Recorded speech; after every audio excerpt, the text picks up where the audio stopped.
오늘 말씀은 이제 아브라함 시대에서 이삭 시대로 옮겨지는 그 중간 과정의 이야기입니다. 다시요. 아브라함 시대가 끝났습니다. 그리고 이삭 시대가 시작되어 그 관계를 연결해주는 그 중간에 있는 겁니다. 우리가 옛날에 아주 작년인가 우리가 성경을 이렇게 한번 다 끝냈잖아요.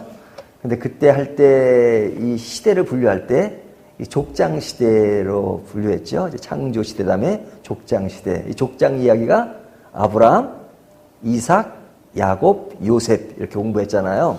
자, 이 아브라함에서 이삭으로 넘어가는 시대의 이야기인데 그 내용이 뭐냐면 1절부터 6절까지는 뭐냐면 아브라함의 후처가 있다 이거죠. 그래서 그 후처에 의해서 낳은 아들들의 명단입니다. 그러니까 아브라함이 이삭 이스마엘만 있는 게 아니에요. 아들들이 꽤 많아요. 그래서 후처에 낳은 그 족보를 이야기합니다. 그래서 1절에 보면 아브라함이 후처를 맞이하였으니 그의 이름은 구두라라. 그러죠? 그래서 그 사람으로부터 나온 아들들의 이름이 쭉 나옵니다. 그 다음에 이젠 7절부터 11절까지는 아브라함의 죽음을 이야기하고 있죠. 아브라함이 몇 세에 죽었습니까? 175세. 그래서 이제 아브라함의 죽은 이야기를 하고 12절부터 마지막 18절까지는 이스마엘의 후손입니다. 이스마엘, 하갈에서 낳은 이스마엘의 후손이 어떠냐 하는 것을 이야기하고 있는데요. 자, 첫 번째 이야기가 이제 후처 이야기인데, 자, 이 후처를 얻으니까 이제 그 자녀들이 많잖아요. 그 자녀를 옛날에 우리 서자라 그러잖아요. 그러니까 그 서자에게도 아브라함이 재산을 줬다 그런 얘기가 나옵니다. 몇 절이냐면 5절 아브라함이 이삭에게 자기의 모든 소유를 주었고 8절 6절 자기 서자들에게도 재산을 주어 자기 생전에 그들로 하여금 자기의 아들 이삭을 떠나 동방 곧 동쪽 땅으로 가게 하였더라 그러죠. 자, 이게 이삭에게 소유를 줬다. 모든 소유를 줬다. 모든 소유를 줬으면은 서자에게는 갈 재산이 없어야 되잖아요. 근데 뒤에 보면 서자에게도 재산을 주었다는 말은 뭐냐면 그 모든 재산의 주도권이 누구에게 있다는 거예요? 이삭에게 있다는 거죠. 그렇지만 서자에게도 줬다 하는 이야기죠. 그런데 이 서자들이 생기긴 했지만 같이 살게 하진 않았다 이거죠. 그래서 그들을 동방으로 보냈고 떨어져 살게 되었다 하는 말씀을 6절에서 하고 있습니다. 자, 이렇게 한 이유가 뭘까? 우리가 이삭은 무슨 후손이라고 그러죠? 약속의 후손. 하나님이 아브라함에게 내 자손을 주겠다. 그렇게 말씀하셨잖아요. 그래서 그 약속에 의해서 낳은 아들이 이삭입니다. 이스마엘은 아니에요. 이스마엘은 아브라함이 아들이 안 생기니까 적용을 잘못한 거죠. 노력을 해야 되겠구나 해서 노력해서 낳은 아들인데 그렇게 낳은 것을 하나님이 원하지 않으셨어요. 기다리라. 내가 사라를 통해서 아들을 낳으리니 그 아들이 내 후손이 될 것이다. 이렇게 말씀하셨잖아요. 그러니까 약속의 후손은 이삭입니다. 근데 오늘 본문을 통해서 그 후손인 이삭만 존재하는 것이 아니라 다른 혈통을 통해서, 혈통이 아니죠. 다른 아내를 통해서 지금 자녀들이 존재하는 것. 이것이 보여진단 말이죠. 그래서 이 두 종류의 이제 그 서자의, 그 다음에 이삭, 또 이스마엘. 이래서 여러 민족이 형성돼요. 여러 민족이 형성됩니다. 그 민족이 지금까지도 싸워요. 지금까지도 싸웁니다. 그러니까 이것이 이제 무엇을 얘기하냐면 하나님의 약속의 라인이 있는데 그 라인 밖에 또 다른 라인이 있다는 거예요. 근데 그 라인은 하나님의 약속과 약속하지 않은 차이가 있어요. 하나님은 어떻게까지 말씀은 야곱은 택하였고 에서는 택하지 않았다라고 말씀하시잖아요. 근데 실제로 택하지 않았다 그래서 그러면 하나님이 그들을 뭐 무시하는 것이냐? 그러지 않죠. 하갈이 이스마엘을 데려갈 때 그 힘든 상황에 놓이잖아요. 그러니까 주의 사자가 그에게 복을 주사 그러죠. 너희가 복되게 할 것이다. 내 후손이 복될 것이다. 이렇게 얘기하잖아요. 그러면 이삭에게 복될 것이라는 말은 무엇이며 또 그들에게 복된 것은 무엇이냐? 약속의 자녀는 정해졌다고 하면서 그들의 복된 것은 어떤 외형적인 복이에요. 외형적인. 그러니까 자손이 늘어나고 그다음에 어떤 외적인 어떤 살아가는 나라를 형성하는 그런 복은 주어졌지만 이삭에게 주어진 복이라고 하는 것은 뭐냐면 구속의 흐름을 이어가게 만든다는 거예요. 결국은 그 이야기를 통해서 예수 그리스도의 이야기를 하고 싶은 거거든요. 예수님이 오셔서 우리의 죄를 용서해 주시고 우리를 구원해 주시는 그 이야기가 구속사적으로 쭉 흘러가는 얘기를 하고 싶은 겁니다.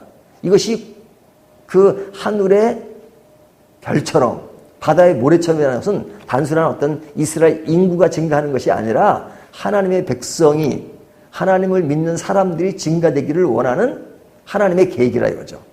그래서 이삭을 그러한 면으로 약속의 후손이다 이렇게 말하는 겁니다. 그렇다면 약속의 후손이 있음에도 불구하고 왜 다른 사람들이 등장하느냐?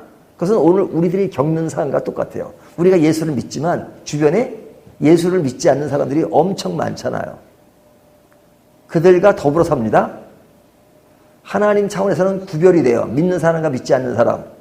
그리고 결국에 가서는 구원과 심판으로 나눠집니다. 하지만 이 세상 사는 동안에는 우리가 그런 구별 없이 함께 더불어 살아요. 그렇다면 우리는 그들과 외형적으로는 똑같아요. 살아가는 방법도 비슷해요. 하지만 우리는 이 세상의 조건과 이 세상의 가치관을 가지고 사는 것이 아니라 하나님의 뜻을 따라 사니까 이 세상과는 마찰이 생길 수밖에 없죠. 그래서 그런 마찰을 극복하는 걸 뭐라 그래요? 믿음이라고 한단 말이죠. 우리는 이 세상 어떻게 살아요? 믿음으로 살아야 돼요. 세상의 어떤 흐름은 우리와 생각이 달라요. 하나님의 뜻대로 산다는 것이 결코 쉬운 것이 아니에요.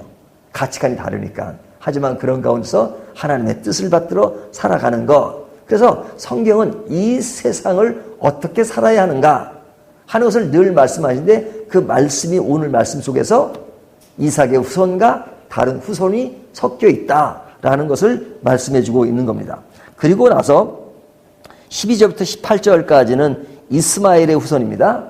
이스마엘의 후손은 또 이젠 아브라함의 또 이 후초와 다르죠. 하갈에서 낳은 아들이죠.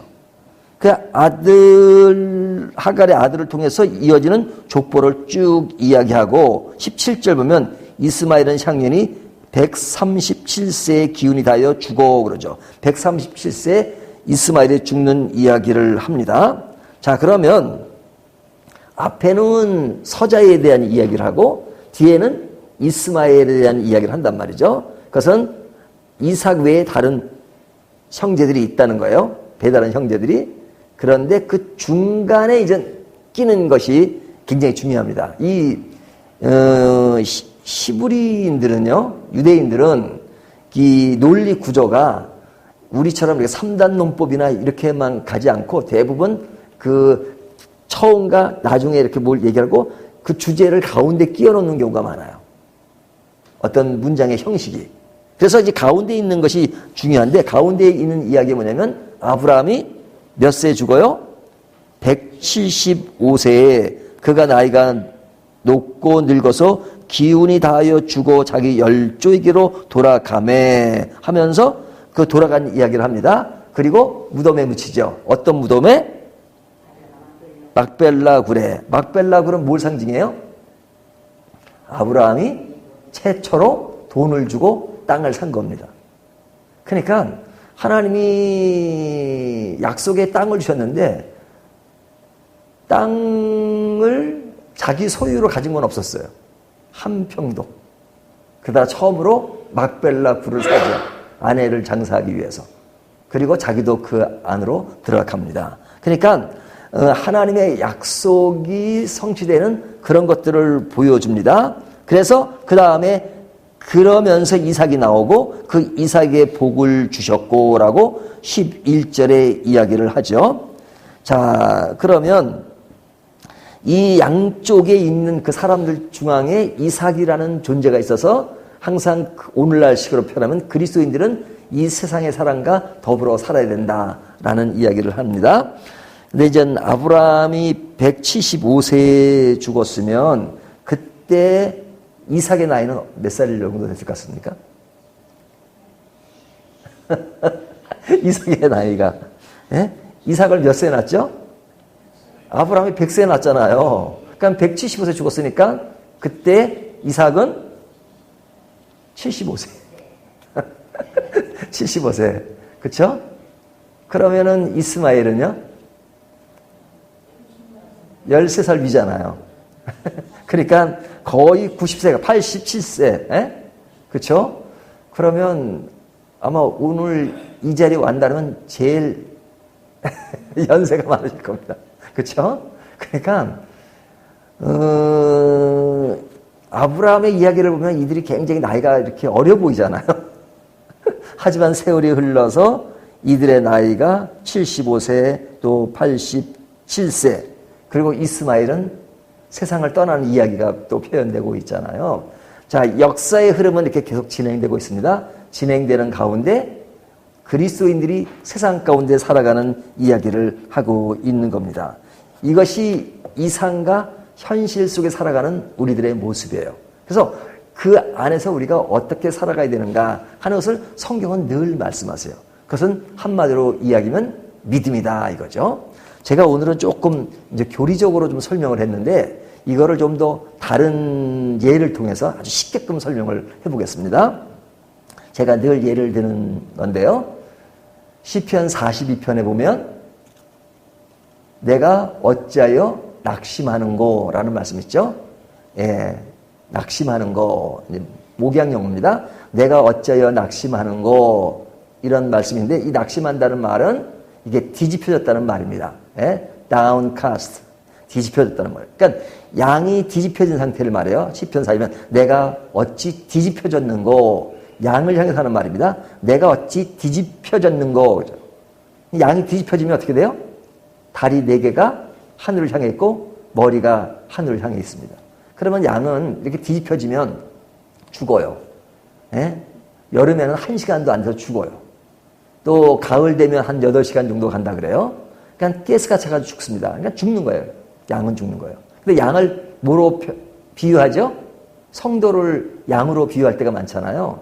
성도가 이제 위기를 만나가지고 뭐 언덕에 넘어지거나 이렇게 뒤집혀지면 성도도 죽는 겁니다. 근데 딱 이 죽는 것은 시간만 가면 죽는 거예요. 그런데 이 양을 잡아먹는 새들이 있어요. 이 새가 양 주변을 빙빙 돕니다. 하늘에서 빙빙 돌아요. 근데 살아있을 때는 안 잡아먹고 죽을 때까지를 기다립니다. 빨리 죽어야 빨리 잡아먹잖아요. 그러니까 빨리 죽으라고 아주 위협을 합니다. 빙빙 돌면서 양을 향해서 빨리 죽어, 빨리 죽어, 빨리 죽어. 그러면 양의 입장에서 보면 그렇지 않아도 시간만 가면 죽는데 또 새까지 위협하니까 자기의 상황은 완전 절망적인 상황이죠. 그러니까 자기는 죽었다라고 생각할 수밖에 없어요. 그런데 목자는 양 한 마리만 키우는 것이 아니라 산 곳곳에 양을 펼쳐놓고 지팡이를 짚고 이렇게 다닙니다. 지팡이를 짚고 다니다가 저 구석에 뭐 양이 뒤집혀진 걸 볼 수가 없죠. 언덕이 있고 그러니까. 근데 몰라요. 지팡이를 쥐고 가다 딱 하늘을 보니까 하늘에 새가 빙빙 돌고 있어요. 그러면 목자는 그 새를 보고 아는 거예요. 저기 또 양 한 마리가 뒤집혀졌구나. 그래서 그 새를 보고 뒤집혀진 양에게 와서 뒤집혀서 마사지를 해서 양을 살립니다. 자, 그렇다면 양의 입장에서 그 새는 자기를 죽이는 셉니까? 살리는 셉니까? 살리는 거죠. 목자가 그 새를 보고 찾아올 수 있었으니까. 그러니까 이것이 이제 신앙의 문제를 가장 아주 리얼하게 설명한 거예요. 우리가 세상을 바라볼 때 세상의 모든 역경과 환경은 마치 내 인생은 죽어가고 마치 나를 위협하는 새를 보는 것처럼 인생을 살아가요. 하지만 믿는 사람과 믿지 않는 사람 차이가 뭐예요? 믿는 사람은 믿음으로 산다는 거잖아요. 우리는 그 새만 바라보지 않고 그 새를 바라보시고 나에게 찾아오시는 하나님을 본단 말이죠. 그러니까 그 새가 나를 위협하는 게 아니라 나를 살리고 있는 겁니다. 이것이 다른 거예요. 그러면 이런 이야기가 왜 나오느냐? 우리의 삶의 터전이 믿지 않는 삶의 터전 속에 있다는 겁니다. 늘 위기가 있고 고생도 있고 그런 것이 있잖아요. 그런 속에서 우리가 어떤 모습을 가지고 사느냐? 똑같이 살아요. 똑같이 밥 먹고 똑같이 직장 생활하고 그렇게 살아요. 하지만 다른 것이 있다면 그들은 새를 보고 두려워 이상 무서워. 하지만 우리는 새를 보고 주님이 또 나를 찾아오신다는 것을 확실히 믿고 그런 주님 속에 살아가는 사람들이기 때문에 삶의 스케일이 다른 거예요. 노는 게 다른 거예요. 왜? 하나님 안에서 인생을 생각하고 인생을 살아가시니까. 오늘 이 이야기를 통해서 우리가 아브라함과 이삭으로 이어가는 그 중간에 말씀하신 것은 이 세상의 삶은 또 믿음의 족장들이 살아가야 될 세상은 결코 가볍지 않다, 험난하다. 하지만 그 와중에 하나님은 역사하셔서 이삭의 흐름을 이어가게 하신다 하는 것을 보여주고 있습니다. 그 대열에 누가 서 있습니까? 우리들이 서 있습니다. 오늘도 우리들이 이런 존재고 하나님은 우리를 사랑하신다는 것을 생각해 오늘도 힘찬 내일을 향해 걸어가는 저와 여러분이 되시기를 주님의 이름으로 축원합니다.